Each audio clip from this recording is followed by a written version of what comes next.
Will,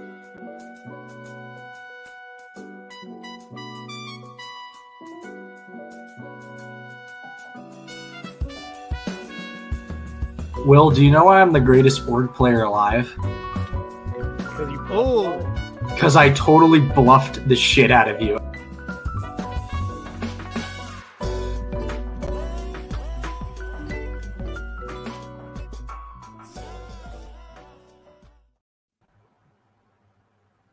Why are you so far back?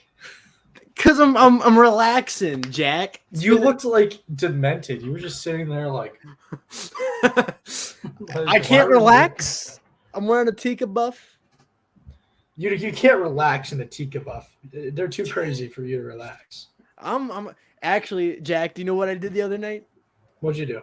I put my money where my mouth is and I applied to Survivor. What's your excuse? You applied. I did apply. So what was your application video like? It was just me in my room just talking shit about what? About people I know, Survivor players. I just talked shit about all the new era fans, all the super fans. Did you talk about Survivor StockWatch? No. What? I put it in my bio. I don't even know what applied. You applied to Survivor, but you didn't talk about StockWatch in your audition. Yeah, because everyone and their grandma has a Survivor podcast. How did that? Yeah, but you could see man, wasted opportunity. You know, we're part of a company of Survivor superfans who all have applied to Survivor countless times, and like the only person that got on was Abraham. All right, what do I do? Hey, look how he did. He got on the show. He was first boot. Yeah, I know the first boot of Survivor. I'm gonna tell Abraham you're telling him this. Right? I'm gonna be like, yo, I'm friends with a guy who was first boot of the season that everyone hates. Like what? Yeah, it's a little bit of a triumph. Hey, I know someone from Survivor. Actually, I know two people, and actually, I said I was friends with the guy from Squid Games. So, and I said I played with Carolyn. You also knew a friend of Hannah Rose from this season, right? I did know a friend of Hannah Rose. I did. I still do. And she's in charge of whether or not my band plays in a certain venue in Baltimore. So I don't want to talk badly about her. Maybe you should speak good on her tonight. Speaking of Hannah Rose, welcome everybody to Survivor StockWatch, episode 11. It is the third to last episode of Survivor 45.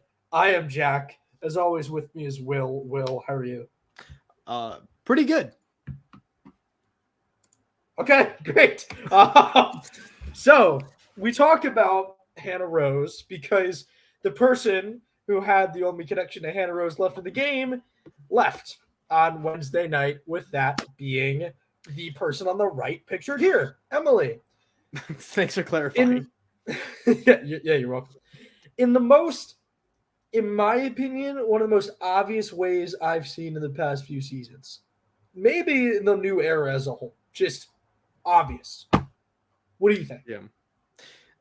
Well, yeah, I agree. But I think to really amplify this conversation, let's get toxic for a second. Did Survivor 45 peak? I say this because I feel like we've seen the climax of the season. I think, and I've said this before, I think the stretch of episodes between Jay Maya going home and Bruce going home was really the beating heart of the season. I think we get Caleb shot in the dark.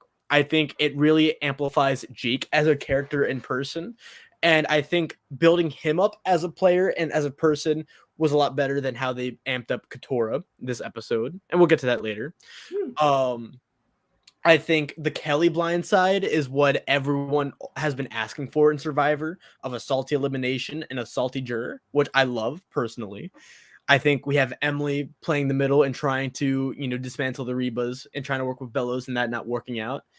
And I think having the Bello group all together and all hating each other gave the season life. The Lulu losers being there. And now it feels, this episode kind of felt empty to me.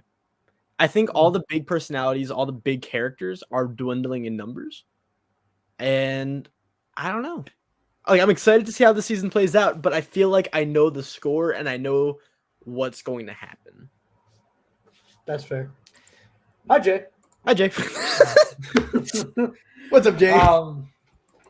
Yeah, I could definitely see the argument that this season has peaked probably during that Kelly blindside, because that's effectively when the Reba 4 took Took over over. the game Yep. and started kind of running the ship. And that's when, it became very much so predictable and Yep. became kind of a steamroll of, hey, which Bello is going to go next, or is Emily going to go next? And yeah, we've kind of seen a changing of the old guard from everybody being great characters, dysfunctional Bello, Bruce, the Yep. Lulu story, to, who's going to win the game, and is it probably going to be one of the Reba 4? I think it That will. has been, yeah, that's been the point of the game for the past couple of episodes, and this kind of marks the end of that. I think I talked about this in the recap episode on Wednesday. You'll watch that if you haven't already. Yep. But with Bruce going, it kind of took off the hinge so that people could Yeah. start playing their own games. While this was in a way playing their own games because of everybody putting their votes on Julie, it really wasn't, because someone from Reba did not go home. It was Yep. another non-Reba member going home, and so maybe this elimination was the catalyst for the end game. It is launching us into our final chapter of 45, which, yeah, it's safe to say there's a likelihood that it's peaked. Yeah, and that's not to say that this season now suddenly sucks, but every time you mention that this was the best new era season, and every single time I'm like, I don't know, recency biased.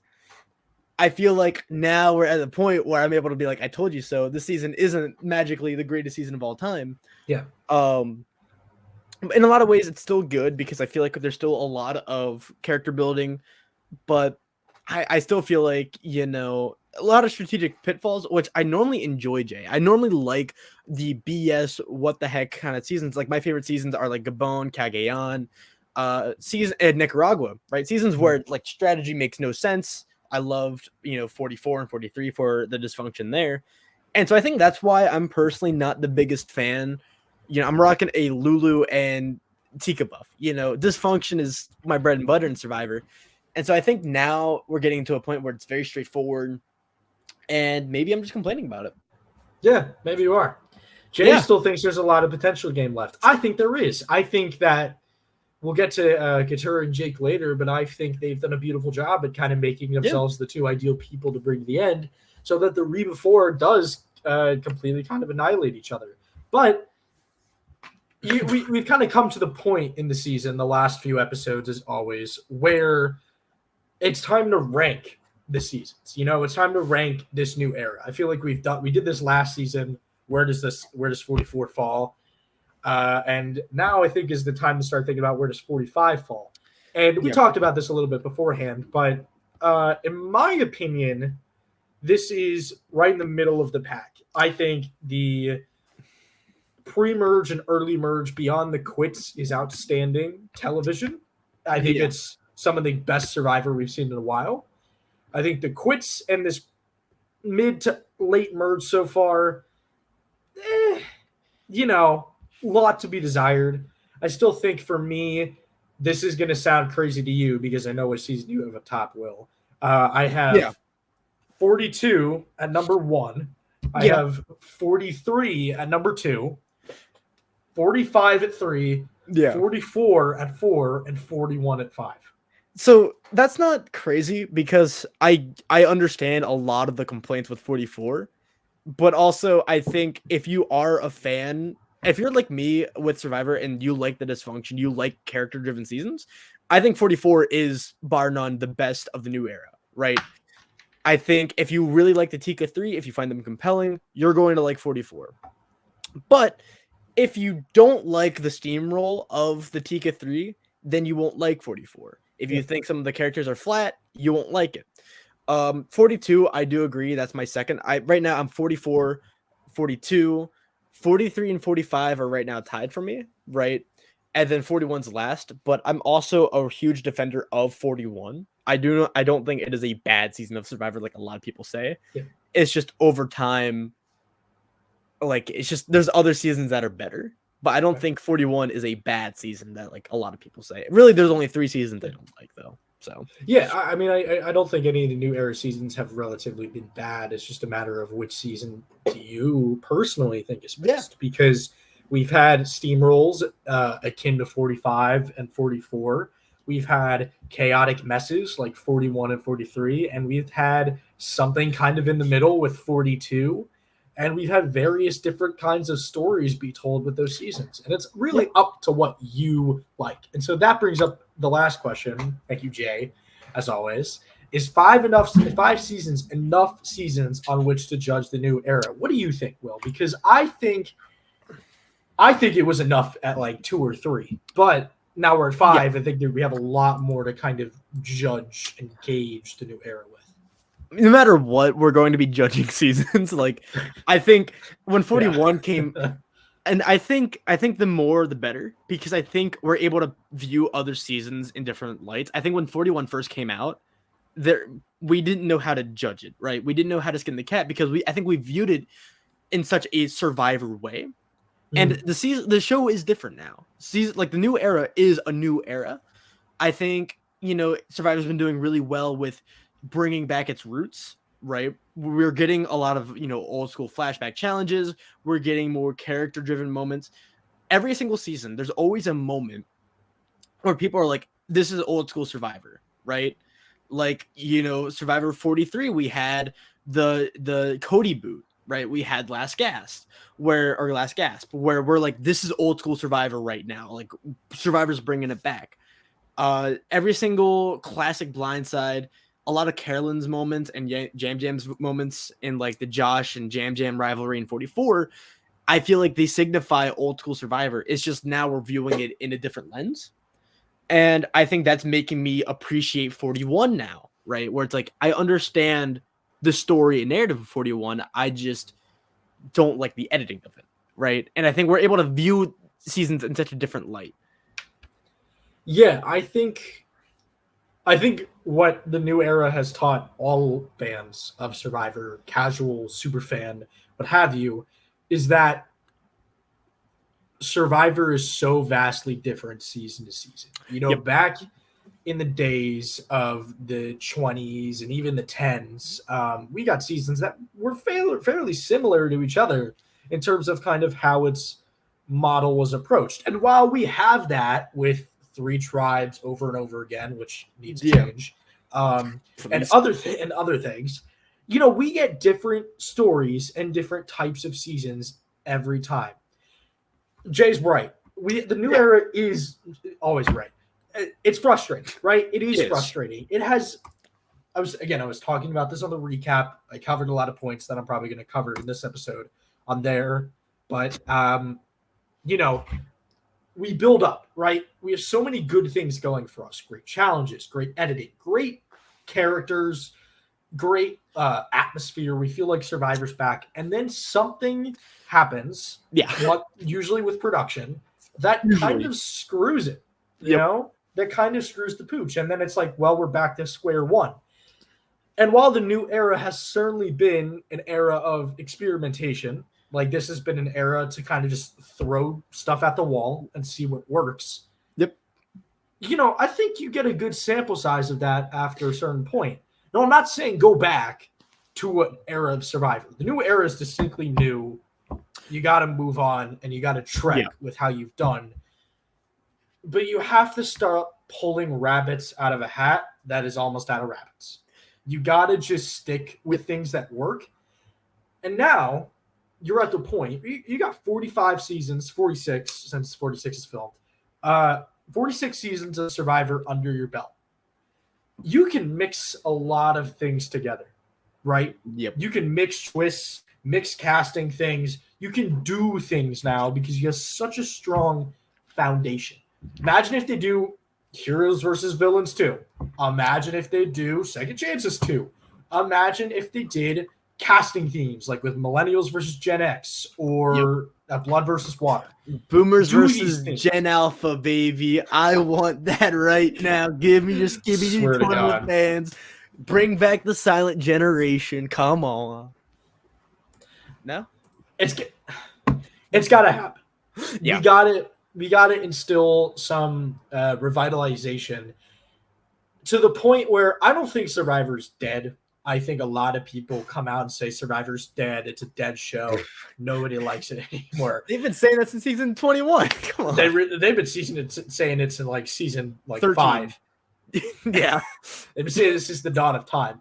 But yeah, I think this season, out of anything in the new era, has convinced me that it's not.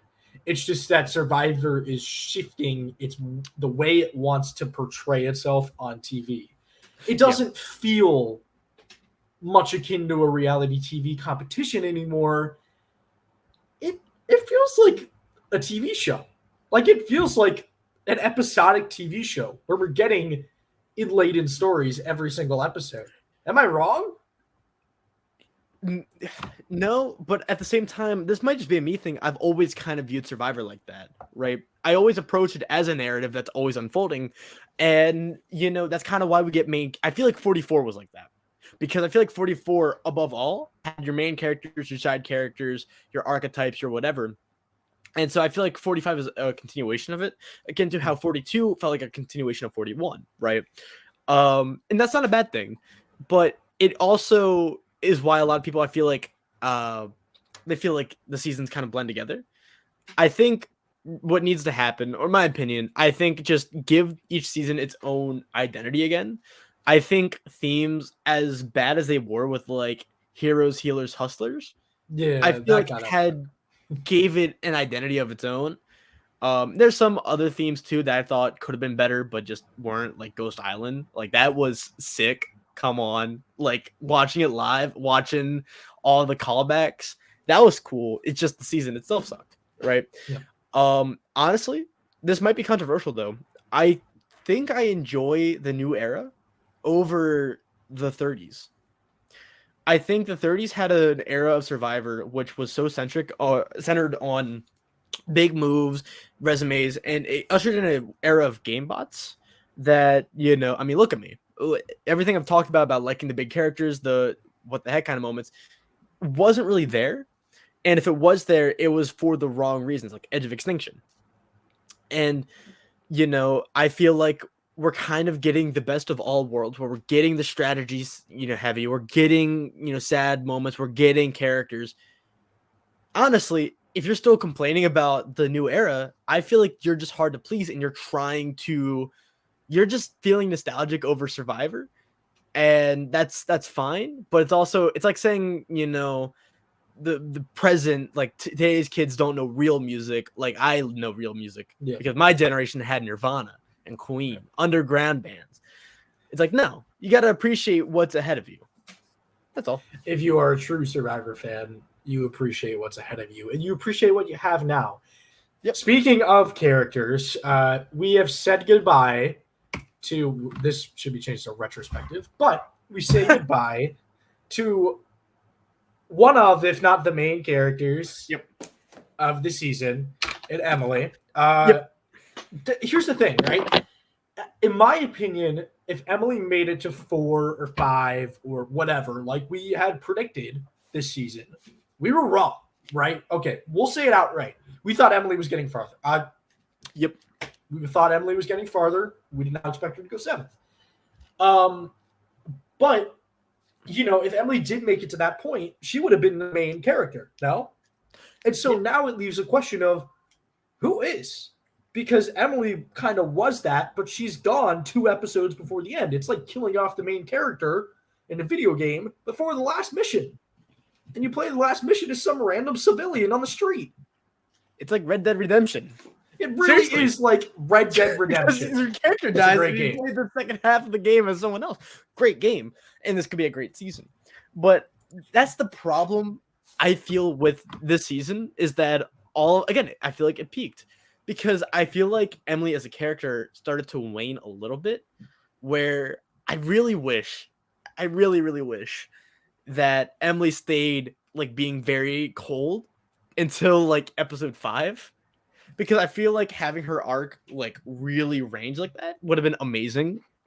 And she would have been like my favorite character of the new era. But I feel like Emily brought a lot of life to this game. And I'm really sad that she's gone now. Go back to episode 1 where I said Emily was not winning. I was not a fan of Emily. and now I'm sad.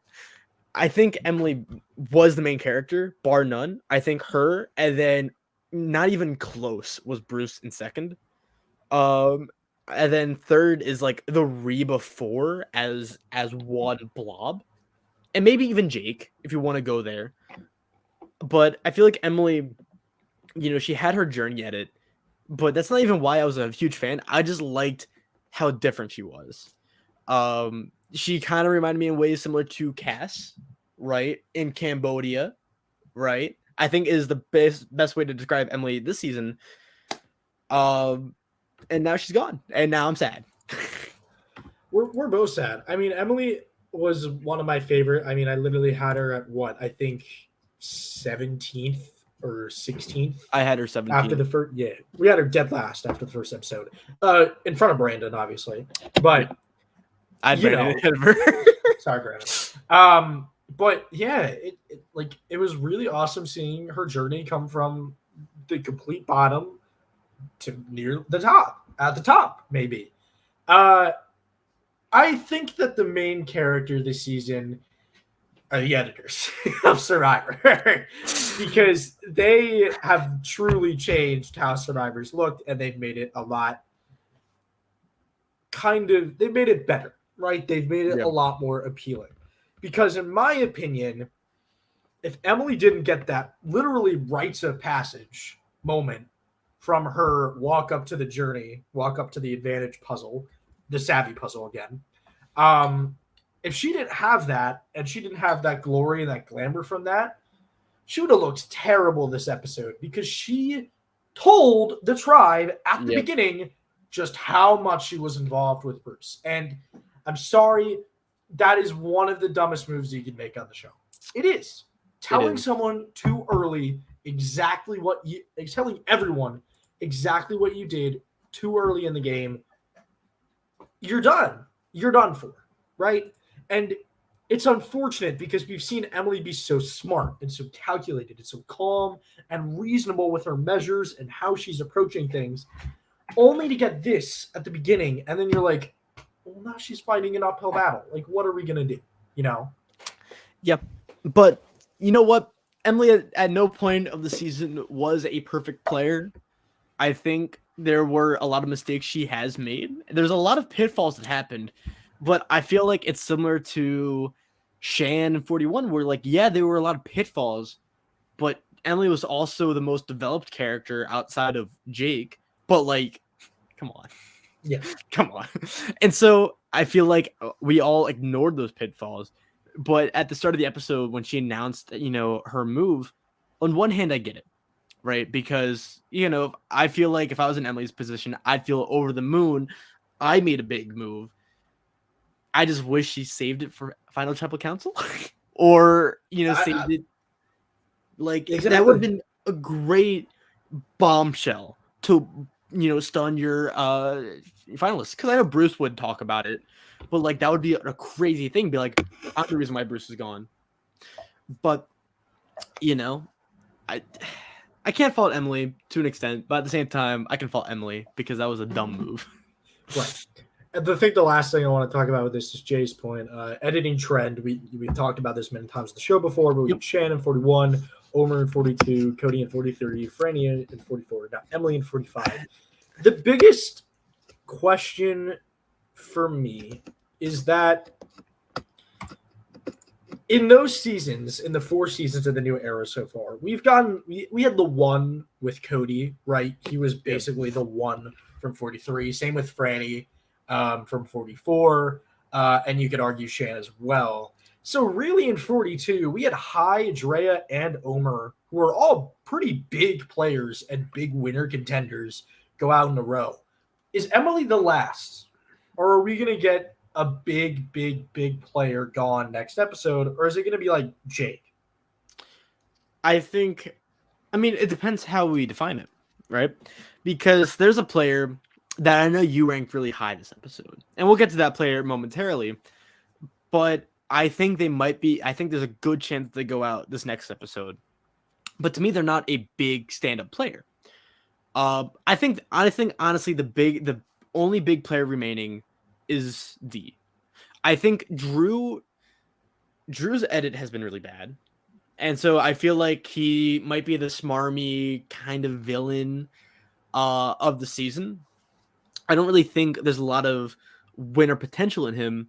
I go back to the stick bug team and seeing everyone having fun and socializing with each other with the jury right now, right? With Kendra and Kelly on the jury and Bruce. I don't think they would respect that. Austin, come on. I think Jake has one of the best shots to win, oddly enough, to a bitter jury. And so to me, it's like there's only one big player left, and that is D. I don't know if D goes out next. I don't think so. But I also thought Kelly was going to win the season. So what do I know? What do you know? Hi, Austin. We have quite possibly we talk again, recap, watch that. Yeah. One of the biggest Shakespearean tragedies almost happened this episode. I wish it was. Wow. It would have been a fall from grace. I mean, we had Austin going at this point pretty much all season, right? Like he was always going to go 6-5. He almost went this episode. And it was, and the way it happened, like this is why I say Survivor is episodic. It's like a TV show, right? Last episode, not this Wednesday, but the previous Wednesday when Bruce went home, it was like everybody hates Chris, the show, right? Everybody hates Bruce, and they all want Bruce out. And this is everybody's shot at trying to get Bruce out. This episode was like Romeo and Juliet, where Austin and Dee were Romeo and Juliet, and Romeo almost killed himself for Juliet. Austin made a horrific move deciding to tell Dee, even though in his opinion it was the right thing to do. Look, if I were Austin in that situation, I had such a strong bond with Dee. I don't care. I get it. I get it from his perspective. He's very like lasered in on that ally and wanting to keep her in the know. From a game perspective, I think it perfectly kind of sums up Austin's experience. It's that he's a very on paper, cool and good player. Idols, advantages, loyal. He's like the classic Xander. Like the classic Aussie. He's like Xander a little bit as well. But I would not say Aussie, I'd say Xander. In a way, he just lost his game. I think you're right. I think he lost the plot. And I think it's not – there was a little bit of a hint of maybe it was like delusion from just being out there for so long, being tired. And it could certainly be a little bit of that. But I think it's just you have to find the point, like Julie did, where you separate yourself from, okay, I love these guys and I love my allies, but I got to split. I have to just split for my allies at this point. Austin hasn't done that, and he's loyal to the end, and I think that costed him this episode, and I think it. So Jack just got removed for whatever reason. I don't know what's going on. That's really scary and spooky. Let me talk about Austin myself, though. Wow. Okay. Jack? That was weird. Hey, I'm back. All right. Well, I'm interrupting you now. Let me talk about Austin for a second. I think Austin lost the game a while ago. And I think now, and I've said before, I don't know if I said this on the podcast or through Jack directly, I think Austin is getting the Xander edit, where all of the casual fans, they love Austin. They think Austin has the best chance to win. And on paper, when you're looking at the season and you're thinking about what the players are experiencing, Austin should be the best player and the player to beat, right? He has an idol. He has, he's part of the Reba 4. He can win challenges. But, I feel like Austin's big thing is he does not feel confident enough in being able to make moves that can hurt people, right? I feel like this is really cocky to say, right? But I feel like if you're confident enough in your relationships with people, you should be able to backstab them and still have their respect. Because that's why Austin was so afraid to not tell Lee. It was not a jury thing. It was a personal thing. And just like what Jay said, that's what I always think back to as well, right? I think back to the Caleb vote, and I think that is foreshadowing a lot of Austin's downfalls and his pitfalls. And it's something hidden, secretive that Survivor editors would do. It's foreshadowing, but something not a lot of people would pick up on. except for people who like the Edgic. So I don't know. I don't have faith in him. I have him last right now, personally. You have him last. I think Jay, he could be a losing finalist. I think he could go very, very soon. It's a very interesting end game, but I think the one thing I think we can both agree on, Will, and I think Jay and anybody else watching may be able to agree on, is that D's probably winning. And it went from like a 90% to like 5-5 with like D, Katura, and Emily to a 99.9. Yeah, he's winning the season. In my opinion, okay, I'll talk again. I talked about this in the recap. Talked about a lot of things in the recap. I will say it again. When you go on the show and you have an episode where you say to somebody, you say in confessionals, this is how this vote's going to go. This person's going home with this many votes. Goodbye. And that happens. It's a streak of luck, right? It's good. And it's a very lucky call. When you do it multiple times in a season, that is your character, and that is, in my opinion, a winning call. Like, that's a winning call sign for D. And she did it again this episode, telling Julie straight to her face, you're going to play the idol, you're going to vote Emily, Emma's going to go home with 1 vote. Like, and you're going to be mad at me at the camp. Exactly. D runs the game. And as much as we want to say D's out of the loop, D's not a winner contender, she didn't need to be the one pulling all the strings this vote. All she needed to do was make the bond with Austin. Austin tells her the information. D tells Julie. Julie plays the idol. And Emily goes home. And D's not the one at fault. It's Austin for trusting D. Yeah. Do you know who kind of great gameplay? What? This might be a little crackpot theory-esque. But can we draw parallels between D and Sophie Clark in South Pacific? I think, honestly, that's not a bad comparison. Because it doesn't matter, who's driving the boat. Dee's making sure the boat isn't getting rocked at all. That is what Sophie did. She kept her alliance in check. She was never the leader. She was never the head honcho, but she made sure that the alliance was sticking together. And no matter what happened, Sophie was always going to be good. I feel like Dee's in a similar position where no matter what, a Bello is going home. And the edit can do anything to try to make it seem less obvious. But I feel like the score's been settled. I feel like D is winning the season. If not, she loses at like final 5, and the jury is really bitter. And Jake wins, or Katora, kind of. But we'll get to them in a second. Yeah, I think you're totally right. I think it was a scene in the very beginning of the episode where all the read before was like, hey, final 4, we're doing this. Final 4, final 4, final 4. Everyone agreed. D's the only one who's really stuck to that. You know? Austin's wishy-washy. Drew's fully against Julie. Julie wants to vote out Austin. And D is the one trying to keep everybody together. D is the Sophie Clark, and that won Sophie Clark the game. Now, as for who is coach and who is Albert, that's it. That's it. We'll think about that. But there's no denying that D has kept this Reba 4 together, not only together, but under her control. And that's what's her kind of defining game, in my opinion, is that if you can keep a 4-person alliance who is splintering together just tightly by your own will, that to me, that's a winning game. That's a strong winning game. And I don't think there's any argument from anybody that D is not the number 1 contender. If there is, it's someone else, but it's a very, very slim argument. Yeah.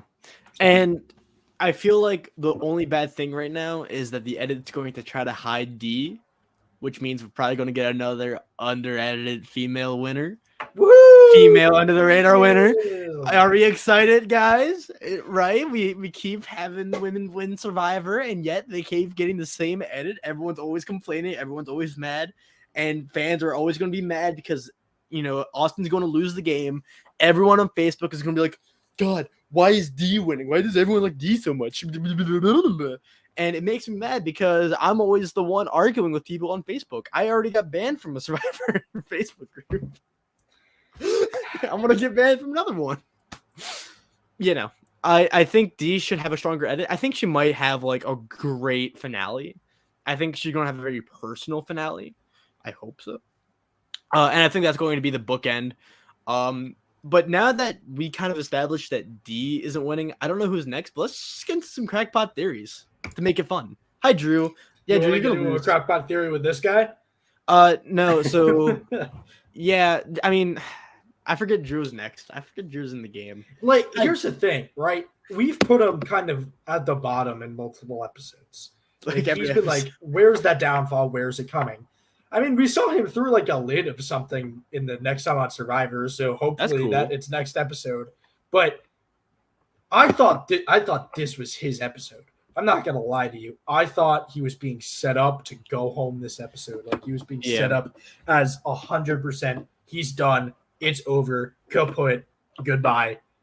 And then he goes out and wins the challenge. Like that did not see that coming. I truly thought it was the end of Drew this episode. And then he pulls one out and he stays, and it's Emily who goes home. So you want to get into crackpot theories, Will? Let's dive in. Does Drew win the season? No. I think Drew has legitimately the worst edit outside of Katora in terms of like potential. I think Drew, I don't know. He's just so weird of a guy because I think back to early in this season where he's talking about how he wants to be the kingpin, how he wants to, be the departed, he wants to be the mob boss, But I feel like over time he's becoming a goon to the Reba 4. I feel like, the only strong move he's made was pitching Kelly. But it's like outside of that, the problem with Drew is I feel like Drew would do a lot better if he wasn't stuck in an alliance of 4 like this that was steamrolling. I think if Lulu had won more challenges and it was a lot more even, like if they got rid of like Jay and Sifu early in the pre-merge, Lulu had, Sabaya still, Sabaya, Emily, and whoever, and they had a lot more wiggle room of like how they can go. I think Drew would play a lot better of a game. But due to the merge just being a Reba v Bello war with, Emily being another Reba, I feel like he lost a lot of his game plan and he had to pivot. And I don't know. Jake, that is very much of a crackpot theory. Put that. The editors have referred to guys' night twice in a row now, especially in contrast to girls' night, and that's made me think of an all-male final 3 of Drew, Austin, and Jake wins. Jay, I hate to break it to you, bud. Do you want to get on the show? Because you might be right at home here. Because that is crackpot. That is a Will West crackpot theory. That is honestly Will West trademark crackpot theory. But yeah, this was a horrible episode for Drew, in my opinion. He's basically been ousted as the one kind of shifting against the Reba 4. And he did not get his way with Julie going home. Emily, an ally of his, the one he saw as a close ally, went home. And so now Drew's left in a rock and a hard place where now Julie is fully against him and he's getting mad. So we may have our downfall episode yet. It may be next episode. It better be because otherwise it's the finale. I can see him going 5. He could. Very well could. Hi, Jake. Jake won't, though. Yeah, Jake's still going to lose. Sorry, Jay. We still think Jake's going to be a losing finalist. Yeah. I still have him at 3 as a no voter. Not a bad episode from Jake. He kind of integrated himself well. I think a lot of that is because Bruce went home. Bruce was kind of this baggage that Jake himself just kind of attached him onto. Like he attached Bruce onto himself. It's just like I'm riding with Bruce. And that was a problem for him. Well, now he's free of that, and now he does a little bit better. And now he's kind of riding the wave, and now he's kind of integrated. And while he is kind of a joke alternate target at this point, it's becoming not as much a joke and more of it doesn't even really matter. Right? Yeah. But for the sake of, I don't want every Survivor Now podcast at this point to be like, all right, he's winning. Jake sucks at the game. I think Jake could potentially very, very slim. Very slim. Bitter jury, though, I think they can give it to Jake. I think depending on how he can phrase his narrative, he can say, I tried my best. I constantly want to make moves. Because we saw Jake be vulnerable, right? He gave the whole, like, you always question yourself with being a lawyer at the tribal council. That is a very real vulnerability. We saw Bruce start to warm up to Jake with that. We saw Katora open up to Jake this episode. And that is, no matter what, that is a social game. That could win the game, right? We've seen it before. Just being a good person can win Survivor. Look at Fabio. And one of the greatest players ever. One of my favorite winners, low key. I feel like with the jury being, Kelly, I feel like Kendra would vote Jake, honestly, depending on the speech. I think Bruce could give it to Jake. I could see maybe Katora giving it to Jake, like a lawyer thing, and I feel like if Jake does win, his story is being very open, very vulnerable, trying his best, not always succeeding, but like I feel like people do recognize that Jake always tries. I feel like he's always trying his best. He's always trying to find idols. He's always trying to make a move. It's just not happening. And I feel like that is very depressing, honestly. But I think that could work. It could work. It's a very slim world, in my opinion. But I think with that kind of argument, it could work. Now, do I trust that from Jake? I'm not sure. No. But he really needs to have an episode, not where he's necessarily in the driver's seat of the game, but he's in the driver's seat of his own story. Yep. In my opinion, here's how it's got to go next episode. He's got to be in the driver's seat of his own story. He knows his story. He knows what the pitch, Final Tribal Council, and he's making himself in that kind of place. He's putting himself in that position where he's going to be taken, because every single winner, basically this new era, it's all about positioning.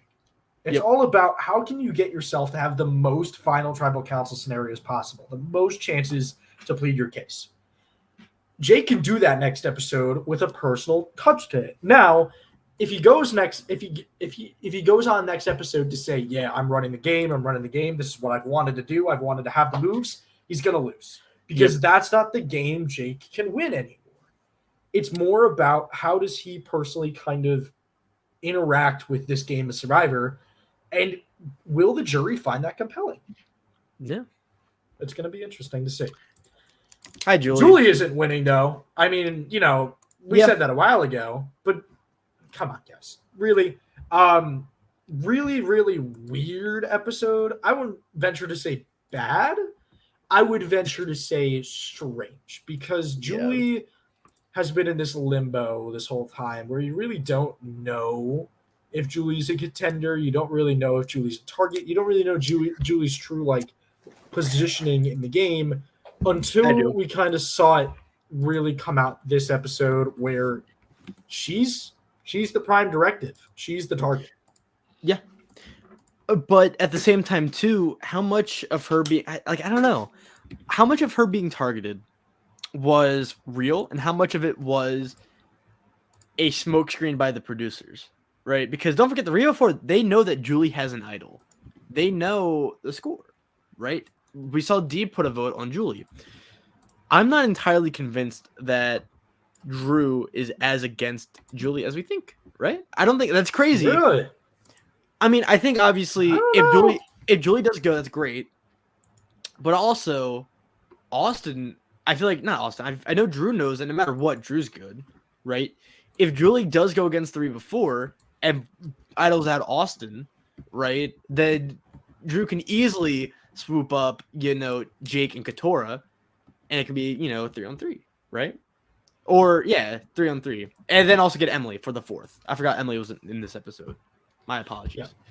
Yeah. I feel like what's going to happen, Julie and Jake go to fire. I think Julie loses. Is that insane to say? No, I don't think that's reasonable. You said Julie's going to fire and she loses. Yeah. Yeah. I mean, I could see it. I mean, she's definitely picking up steam, kind of with her edit, and I feel like she could definitely be that Final 4 fire-making loser. Not in the sense of Jesse or no, more like kind Lindsay. of in this. No, I'd say more in the sense of Carson. Not in the sense that she's really run the game, that she's been the one running the game, but in the sense that her name is starting to pick up steam right at the end, like Carson was at the final 7. Yeah, but at the same time, I feel like narratively, I feel like she's more at home with Lindsay of just being the all-rounder, just good player out of nowhere that no one really expected was a good player, and then just goes out. I don't know. Or no, not Lindsay. Jonathan. I forgot Jonathan. I thought Lindsay made it to Final 4. No. I'm actually all right. Never mind. Disregard. But I see what you mean. Yeah, you know what I mean. But like, if Lindsay lost, I forgot Jonathan was on 42. What? 42 was a weird season. Black world we live in. Let's get to our last one. I'll let you go first, unless you want me to go first. The point of contention. Katura's not out. I told you guys, she's still not out. Don't you dare. You're calling them the same editorial pitfalls we've had all season. She's not going to win. It's going to be deep. But Katura had like 10 bad episodes in a row where all she did was trash talk Bruce, a fan favorite. Listen. I'm listening. God, you can't say listen. Pause. And okay, like, look. To be fair, Katura's personal story is amazing. Like, her story is one of the greatest stories I've personally ever heard on Survivor. I will say it. I think it's just crazy and phenomenal. I think she could definitely use that as a story. At the same time, I'd like to say her positioning has been very, very strong as well. Still's never received a vote. Still hasn't really been on the bottom. Name really never thrown out at all. That's a feat in of itself, right? Can I go on a rant real quick? Oh no. Yeah, go ahead. I personally hate how the editors have done Katura this season. Okay, yes. I think I'm not going on a rant. Like, every single episode we've done this, I'm always saying how Katura is always doing something that we're just not privy to. She's not just ranting about Bruce all season. She's making moves. She's making bonds. She's doing something. And the fact that the editors waited to develop Katura as a player and as a person until now really makes me mad. I really wish they gave her the Jake treatment, right? Where we see Jake all throughout the season, and at first we see him stumble and fall. We see the pitfalls, and then we get his story. I wish we saw Katura more. I wish we saw more of Bruce talking bad to Katura, or Katura questioning herself, her position, or her making legitimate bonds with people. Instead, it's just been very one-dimensional. Oh, Jake's a lawyer. I'm hiding that I'm a lawyer. And then I hate Bruce. I think that is ridiculous. I think that is unfair. I think that is stupid. I want it way better than Katura, and I'm glad we're finally getting it now. My only thing is, we got a little bit of Kelly, personal content from Kelly, and then she got home episode after, right? We got personal content from Kendra. She got home the episode after. Kendra's boot. We got a lot of personal content from Bruce, from Brucey Boy. He went home after. And then we got a lot of personal content with Emily. And then Emily went home. Is it the theme? Is it the pattern? Is this how it's going to be? I hope not. I hope not. But I have hopes that Katura either makes it to runner-up, makes it to fire-making and loses, or wins the game. I want her to win. I want her to win, honestly. Like, come on. You know what? Can we have Bruce come back and win? Edge of Extinction's alive. Hey, do you know what Sean Edwards was really the entire time? If Hannah Rose comes back and wins, this is the worst season of all time. She did mention Edge of Extinction. I'm just saying it's possible. We're done. All right. Katura had a great episode. Really, really positive. Really, really great story. It's going to be interesting to see how it goes moving forward. For me, I have her as my number 2 contender. Will has her as 4 for some reason. But gotta support my players. I think Julie has a better shot to win than Katura. I think Jake is guaranteed to make Final Tribal Council, and I do think he does have win equity. And then D, I think there is a gap between Katura and Drew, who I had at number 5. but there's also a gap between Julie and Katura. Fair enough. Let's move on to the stocks with added entertainment. Yeah. This time, with the apple cart, we have our third place losing finalist in Jake. And we have Katura, who we still don't really know where she plays. No one knows anymore, dude. No. We have D with the best episode. I mean, at this rate, D's gonna win. You gotta buy now. Pretty much. And then next episode, it's gonna be a sell because it's the end. Jake at a buy. He had a good episode because he really didn't talk that much, and he really wasn't in the helped him out. Katura with a good episode with a double buy. I think Katura is picking up steam. Could it be the pattern? I agree. I think it's the pattern. Think no. I think Will thinks it's the pattern. I think no, but we'll see. Julie with the sell. Not the best episode for Julie, but not too crazy. I still think she's got one more round before it's time to sell that stock. And then Austin and Drew at get rid of them now. I said last episode Austin was a sell this episode, and I'm sticking with that. He's crashing. Time to get rid of that stock market. Yep, stock market for Austin's gone. And then Drew, his stock market has been down, but it's time to get rid of it because he will be gone in the next few episodes. Will, any thoughts? No, I feel like Austin at this point, for me personally, it's a why do you have this? I feel like it's been written on the wall, plenty of times. The apple cart is not even upset anymore. It's just gone. The apple cart's gone. I will say I do regret putting Austin above Drew because their rankings were tied, and so I went alphabetical. I do think we both agree, though, honestly, that Austin has a less of a chance than Drew. Because at least Drew had a decent episode, you could say. With just winning a challenge is better than anything Austin did. But yeah, no. I disagree with the Couture bye-bye, but I agree with Jake and D. Just buy your Jake and D stock. Come on. Yeah. Get some buying going on with them and get some selling with the Rebus. You get one of your Jake stock. We have our Emily ending with a nice CP positive. Good for her. Katura with an over-the-top positive. Always great to see. D with a positive over the mixed tone. I think it's because Austin got buried a little bit more. And Drew with a negative. Any thoughts on this? No. I do agree with Drew getting a negative. I do think Austin should have gotten...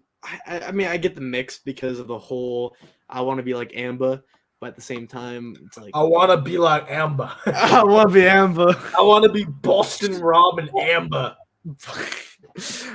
Man, is Jake the new Boston Rob? Is Jake the new Boston Rob? I know I said that about Sean Edwards. 5-time returnee Boston Rob?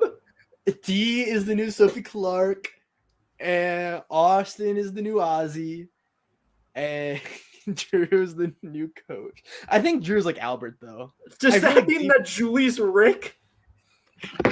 Yeah. I think we're done. I think we are done. I think we've been cooked. And I'm Edna.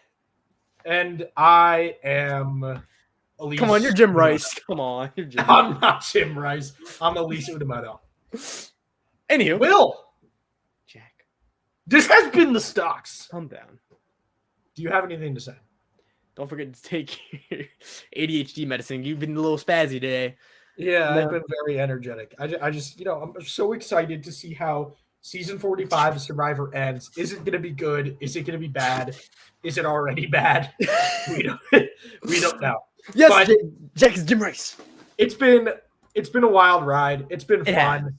We got two more episodes. We got two more episodes in the tank, y'all. We got next episode's going to be a banger. It's our pre-finale, and then we have a finale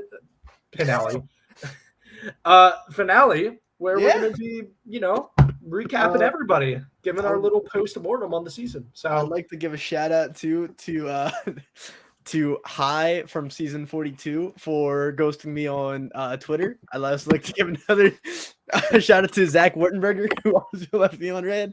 I've been trying to reach out to Survivor contestants. If you are a Survivor alum and you would like to join this podcast, this really cool podcast, please reach out to us. You can reach out to Randy. You can reach out to @JackPowell or @OfficialSavingBruce.